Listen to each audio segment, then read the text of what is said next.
कुरडई बनवताना कुठेही तेलाचा वापर केलेला नाही, त्यामुळे कुरडई वर्षभरासाठी आरामशीर टिकली जाते. व्हिडिओला सुरुवात करूयात. गव्हाची कुरडई बनवण्यासाठी या इथं 2 किलो इतके लोकवन बेस्ट गहू घेतलेले आहेत. कुठलेही गहू घेतले तरी देखील चालू शकतो. शक्यतो कुरडई बनवताना जुन्या गव्हाचा वापर करायचा, जेणेकरून त्या गव्हाला चीक जास्त पडला जातो आणि जास्त प्रमाणात कुरडया बनवून तयार होतात. घेतलेला गहू स्वच्छ नीट करून घेतला आणि त्यानंतर हा गहू एका डब्यामध्ये काढून घेतला. यामध्ये जास्तीचं पाणी घालायचं आहे आणि हलक्या हाताने चोळून हा गहू आपल्याला 1 ते 2 पाण्याने स्वच्छ धुवून घ्यायचा आहे. गहू स्वच्छ पाण्याने धुवून झाल्यानंतर या गव्हामध्ये आपल्याला पाणी घालायचं आहे. थोडंसं जास्तीचं पाणी घालायचं आहे आणि पाणी घालून या गव्हावरती आपल्याला झाकण ठेवायचं आहे आणि 4 दिवसासाठी हा गहू आपल्याला असाच पाण्यामध्ये भिजत ठेवायचा आहे. गहू पाण्यामध्ये भिजत असताना दररोज यामधलं आपल्याला पाणी बदलायचं आहे. म्हणजे आधीचं पाणी काढायचं आणि दुसरं पाणी घालायचं. असं करत दररोज आपल्याला यामधलं पाणी बदलायचं आहे. तर 4थ्या दिवशी भेटूयात. तर 4 दिवस झालेले आहेत. या इथं हा गहू आहे तो पाण्यामध्ये भिजत होता. दररोज यामधलं पाणी मी बदलून घेतलेलं होतं. त्यानंतर या ठिकाणी गहू आहे तो अगदी छान असा भिजलेला आहे. यामधून अगदी मस्त असा चीक निघत आहे. म्हणजेच आपला गहू छान भिजलेला आहे. हा गहू मी बुधवारी पाण्यामध्ये भिजत घातलेला होता. बुधवार ते गुरुवार, गुरुवार ते शुक्रवार, शुक्रवार ते शनिवार आणि शनिवार ते रविवार असं करत 4 दिवसासाठी हा गहू मी पाण्यामध्ये भिजवून घेतलेला आहे. त्यानंतर गव्हावरती आलेलं पाणी आहे ते आपल्याला काढून घ्यायचं आहे. गव्हावरती आलेलं सर्व पाणी काढून घेतल्यानंतर थोडं थोडं करत हा गहू आपल्याला एका मिक्सरच्या भांड्यामध्ये काढून घ्यायचा आहे. 2 ते 3 पळे इतका गहू आपल्याला मिक्सरच्या भांड्यामध्ये काढून घ्यायचा आहे आणि त्यानंतर यामध्ये आपल्याला पाणी घालून हा गहू आहे तो मिक्सरला अगदी छान असा बारीक करून घ्यायचा आहे. आवश्यकतेनुसार यामध्ये जास्त किंवा कमी पाण्याचा वापर केला तरी देखील चालू शकतं. थोडंसं जास्त पाणी घातलं तर यामधला गहू आहे तो व्यवस्थित असा बारीक होतो. तर अशा पद्धतीने हा गहू आहे तो मी मिक्सरला बारीक करून घेतलेला आहे. बारीक करून घेतलेलं गव्हाचं मिश्रण आपल्याला एका भांड्यामध्ये काढून घ्यायचं आहे. हे बारीक करून घेतलेलं गव्हाचं मिश्रण किंवा हा चीक आहे तो तुम्ही लगेचच एखाद्या पुरण बारीक करण्याच्या चाळणीने गाळून घेऊ शकता, जेणेकरून या इथं तुमची एक स्टेप वाचू शकते. पण या ठिकाणी हे बारीक करून घेतलेलं सर्व चीक आहे तुम्ही एका भांड्यामध्ये काढून घेतलेला आहे. त्यानंतर इथं मी एक डब्बा घेतलेला आहे. डब्यावरती अशा प्रकारची चाळणी ठेवलेली आहे. आता या चाळणीने आपल्याला हे गव्हाचं मिश्रण किंवा चीक आहे तो अशा पद्धतीने गाळून घ्यायचा आहे, जेणेकरून या चिकामध्ये जो कोंडा आहे तो आपल्याला वेगळा करण्यासाठी मदत होते. तर अशा पद्धतीने मिक्सरला पाणी घालून बारीक करून घेतलेला सर्व गव्हाचा चीक आहे तो मी या चाळणीने गाळून घेत आहे. एखाद्या चमच्याने किंवा उलटण्याने आपल्याला अशा पद्धतीने हा चीक आहे तो व्यवस्थित असा हलवून घ्यायचा आहे, जेणेकरून चाळणीमध्ये बसलेला चीक देखील या डब्यामध्ये पडला जातो. तर याच पद्धतीने उरलेला सर्व चीक आहे तो मी याच चाळणीने गाळून घेणार आहे. बारीक करून घेतलेला सर्व गव्हाचा चीक या चाळणीने आपला गाळून झालेला आहे. त्यानंतर यामधला कोंडा आहे तो वेगळा झालेला आहे. तो कोंडा मी या घमेल्यामध्ये काढून घेतलेला आहे. आता या कोंड्यामध्ये जास्तीचा चीक असतो, त्यामुळे आपल्याला यामध्ये थोडंसं पाणी घालायचं आहे आणि पद्धतीने हा चीक आहे तो आपल्याला व्यवस्थित असा हाताने एकदा चुरून घ्यायचा आहे आणि त्यानंतर दोन्ही हाताच्या मदतीने आपल्याला यामधला चीक आहे तो वेगळा करायचा आहे. दोन्ही हाताच्या मदतीने या पद्धतीनेच आपल्याला हा चीक आहे तो पिळून घ्यावा लागतो, जेणेकरून या कोंड्यामध्ये बसलेला चीक वेगळा होतो. जेवढं शक्य आहे तेवढा हाताने यामधला मी कोंडा आहे तो वेगळा करून घेते आणि त्यानंतर हा उरलेला कोंड्यामधला चीक आहे तो देखील आपल्याला याच चाळणीने गाळून घ्यायचा आहे. गव्हामध्ये जो कोंडा निघतो तो आपल्याला एकदा तरी पाण्याने धुवून अशा प्रकारे गाळून घ्यायचा आहे, कारण गव्हाच्या कोंड्यामध्ये भरपूर प्रमाणात चीक जातो. त्यामुळे कमीत कमी एकदा आणि जास्तीत जास्त आपण 2दा देखील हा गव्हाचा कोंडा आहे तो पाण्याने धुवून अशा प्रकारे हा गाळून चिकामध्ये वापरू तो गाळून घेतलेला आहे. या ठिकाणी आपण गव्हाच्या चिकामधून कोंडा आणि चीक आहे तो वेगळा केलेला आहे. डब्यामधला आहे तो चीक आहे आणि या पातेल्यामधला आहे तो कोंडा आहे. या गव्हाच्या कोंड्याच्या भातवड्या देखील केल्या जातात.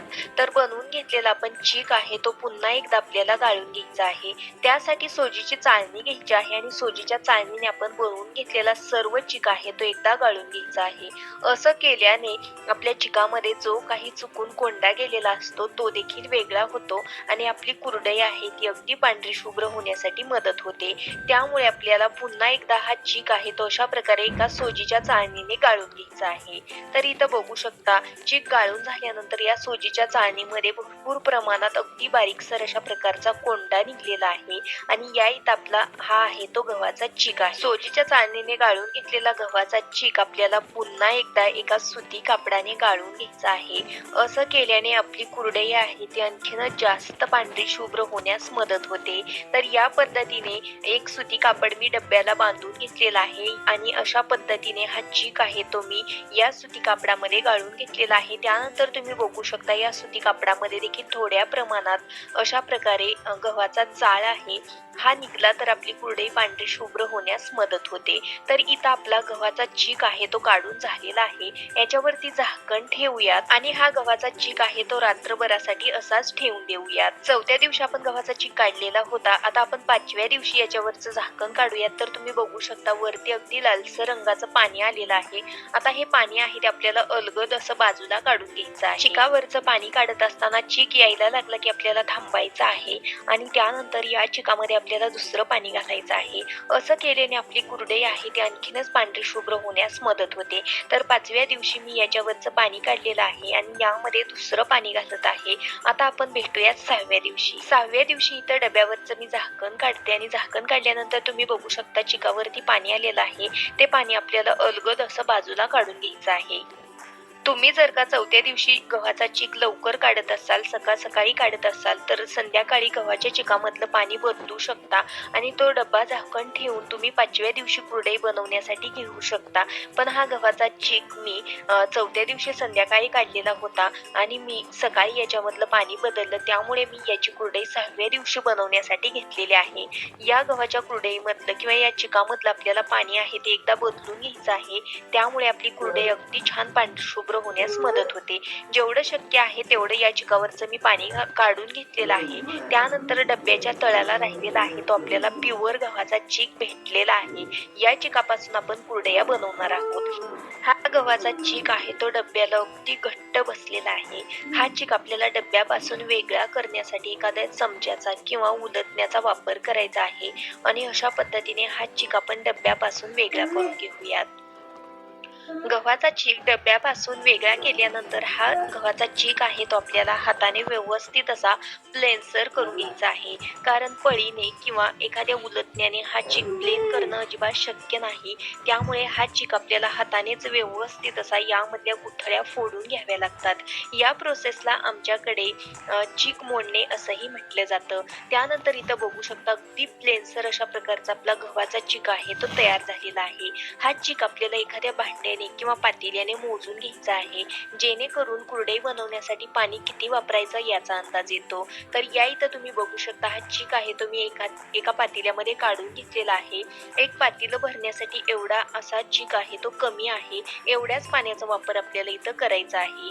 गॅसवरती मी जाड बुडाचं पातेलं गरम करायला ठेवलेलं आहे. यामध्ये आपल्याला ज्या पातेल्याने चीक मोजून घेतला त्याच पातेल्याने मोजून तेवढंच पाणी इथं वापरायचं आहे. अजिबात जास्त पाणी वापरायचं नाही. जेवढा चीक आहे तेवढ्याच पाण्याचा वापर आपल्याला इथं करायचा आहे. झाकण ठेवून या पाण्याला छान अशी उकळी काढून घ्यायची आहे. पाण्याला उकळी आल्यानंतर यामध्ये आपल्याला चवीकरता मीठ घालायचं आहे. ही गव्हाची कुरडई बनवताना आपण कुठेही पापड खारचा वापर करणार नाही, तेलाचा वापर करणार नाही किंवा तुरटीचा देखील वापर करणार नाही. बरेच जण गव्हाची कुरडई बनवताना ती पांढरी व्हावी यासाठी तुरटीचा वापर करतात. पण या पद्धतीने जर का तुम्ही कुरडई बनवली तर अजिबात तुरटी त्याचबरोबर पापड खार अशा प्रकारचा कशाचाही वापर करण्याची आपल्याला आवश्यकता पडत नाही. चिकामध्ये आपल्याला फक्त चवीकरता मीठ घालायचं आहे. पाण्याला उकळी आल्यानंतर गॅस कमी करायचा आहे. त्यानंतर गव्हाचा चीक एकदा व्यवस्थित असा ढवळून घ्यायचा आहे. एका हाताने हा चीक या पातेल्यामध्ये ओतायचा आहे आणि एका हाताने आपल्याला कंटिन्युअस हे मिश्रण आहे ते हलवत राहायचं आहे. गव्हाचा चीक शिजवताना थोडीशी जास्त मेहनत घ्यावी लागते. तर या स्टेजला आपल्याला हा चीक आहे तो अगदी व्यवस्थित असा कंटिन्युअस आपल्याला फेटत राहावं लागतं, जेणेकरून या चिकामध्ये अजिबात एकही गुठळी होत नाही. तर आता विस्कर मी बाजूला ठेवलेला आहे आणि माझ्याकडे अशा प्रकारची एक लाकडी रवी आहे. या रवीने हा चीक आहे तो मी व्यवस्थित असा फेटून घेणार आहे. कंटिन्युअस आपल्याला हा चीक आहे तो फेटत राहायचा आहे. त्यामुळे आपल्या चिकामध्ये अजिबात एकही गुठळी होत नाही. आणि लक्षात ठेवा या स्टेजला आपल्याला गॅस आहे तो अगदी कमी ठेवायचा आहे. अगदी लो गॅसवरतीच आपल्याला हा चीक आहे तो शिजवत ठेवायचा आहे. 3 ते 4 मिनिटासाठी हा चीक मी कंटिन्युअस या रवीने अशा पद्धतीने व्यवस्थित असा फेटत आहे आणि त्यानंतर तुम्ही बघू शकता चिकामध्ये अजिबात एकही गुठळी झालेली नाही. अगदी पांढरा शुभ्र आणि अगदी प्लेनसर अशा प्रकारचा इथं आपला गव्हाचा चीक आहे तो तयार झालेला आहे. आता गॅस अगदी लो आहे. रवीला लागलेला चीक बाजूला करते आणि अशा पद्धतीने हाताला थोडंसं थंड पाणी घ्यायचं आहे आणि थंड पाण्याच्या हाताने आपल्याला वरून हा चीक आहे तो अशा पद्धतीने हलकासा प्रेस करायचा आहे आणि त्यानंतर याच्यावरती झाकण ठेवायचं आहे आणि चीक शिजवणे म्हणजे चिकाला छान अशी वाफ देऊन घेणे. आता 8 ते 9 मिनिटं झालेली आहे. या चिकाला मी झाकण ठेवून वाफ दिलेली आहे. त्यानंतर या चिकावरून तुम्ही बघू शकता अगदी छान असं ट्रान्सपरंट दिसत आहे, पण आदला मधला चीक आहे तो थोडा पांढरसर दिसत आहे. त्यामुळे हा चीक पुन्हा एकदा आपल्याला व्यवस्थित असा एकदा मिक्स करायचा आहे. मिक्स करून पुन्हा एकदा आपल्याला याच्यावरती झाकण ठेवायचं आहे आणि पुन्हा एकदा आपल्याला हा चीक आहे तो 7 ते 8 मिनिटासाठी छान असा वाफवून घ्यायचा आहे. साधारणपणे हा गव्हाचा चीक शिजण्यासाठी आपल्याला 15 ते 20 मिनिटं लागतात. 15 ते 20 मिनिटांमध्ये आपला हा चीक आहे तो व्यवस्थित असा शिजून तयार होतो.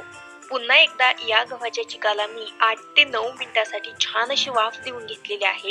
त्यानंतर तुम्ही बघू शकता आपल्या चिकाला अगदी छान अशी चकाकी आलेली आहे. अगदी काचेसारखा आपला चीक दिसायला लागलेला आहे. चीक कुठेही अधीमधी अगदी पांढरा दिसत नाही, म्हणजे आपला चीक कच्चा नाही. हाताला थोडंसं पाणी घेतलं आणि चीक हातावरती घेतला तर त्याची छान अशी गोळी तयार होते, म्हणजेच आपला चीक शिजून तयार आहे. साधारणपणे 15 ते 20 मिनिट लागलेले आहेत हा चीक मला शिजण्यासाठी. इथं माझ्याकडे अशा प्रकारचा साचा आहे. या साच्यामध्ये मी मीडियम फुलची कुरडईची प्लेट घातलेली आहे आणि यामध्ये हे मिश्रण मी भरत आहे. तर गरम गरम असतानाच आपल्याला या मिश्रणाच्या कुरडया बनवण्यासाठी घ्यायच्या आहेत. जेवढा चीक या साच्यामध्ये बसत आहे तेवढा मी भरलेला आहे. बाकीचा चीक आहे तो आपल्याला एका ताटाने झाकून ठेवायचा आहे आणि गॅस अजूनही लोच आहे. गॅस अजिबात बंद करायचा नाही. जोपर्यंत आपल्या कुरडया घालायच्या होत नाही तोपर्यंत आपल्याला गॅस अगदी लोच ठेवायचा आहे. जर का आपलं कुरडयाचा चीक आहे तो थंड झाला तर थंड झाल्यानंतर याच्या कुरडया येत नाहीत. त्यामुळे लो गॅस ठेवायचा आहे आणि कुरडया घालण्यासाठी सुरुवात करायची आहे. तर इथं मी एक सुती कापड अंथरून घेतलेलं आहे. सुती कापडावरती या कुरडया मी घालत आहे. त्यानंतर तुम्ही बघू शकता अगदी मस्त अशा गोल गरगरीत आपल्या कुरडया बनून तयार होत आहेत. या कुरडयांची तार देखील अगदी परफेक्ट चालत आहे.